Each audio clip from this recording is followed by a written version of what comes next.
Bonjour, je m'appelle Pierre Schaus et je suis professeur au pôle d'informatique à l'EPL dans l'Institut ICT.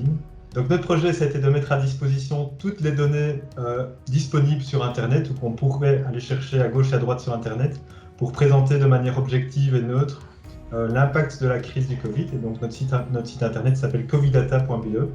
Et donc tous les jours, nous allons par exemple chercher les données nécrologiques, certaines données liées au trafic. On collabore avec aussi des collègues de mathématiques appliquées pour tenter actuellement de faire des modèles de prédiction sur que pourraient avoir les mesures de déconfinement, sur la propagation du virus, etc. Notre spécificité, c'est qu'on est vraiment centré sur la Belgique. Donc la plupart des autres sites comparent plutôt les pays entre eux ou bien se trouvent dans d'autres pays. Spécifiquement la Belgique, on n'a pas trouvé énormément de présentation des résultats, si ce n'est le site de Sciences Anno lui-même. Mais on pensait qu'il y avait peut-être des manières alternatives de présenter certains résultats. Mais je prends un exemple très concret, c'est la surmortalité en temps réel.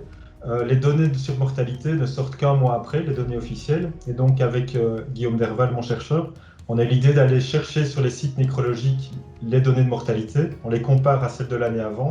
Et donc on peut avoir un estimateur peut-être plus régulier, plus récent de la surmortalité liée au virus.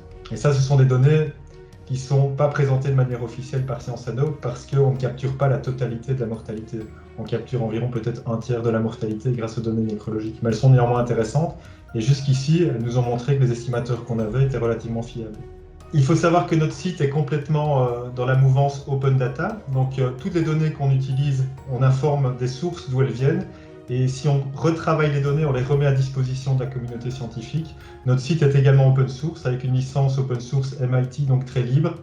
Je pense que c'est même maintenant dans le domaine public, donc tout ce qu'on fait dans le domaine public, de sorte que n'importe quel site journalistique ou n'importe quel scientifique peut utiliser librement toutes les productions qu'on a à disposition sur le site. N'importe qui travaillant à l'UC Louvain ou en dehors de l'UC Louvain qui aurait des données à partager et qui souhaiterait les visualiser par exemple, qui n'auraient pas les compétences pour les visualiser et les mettre à jour de manière interactive sur un site internet, nous pouvons le faire. Donc si vous voulez collaborer avec nous pour présenter vos données liées au Covid, faites appel à nous, il n'y a aucun problème pour le faire.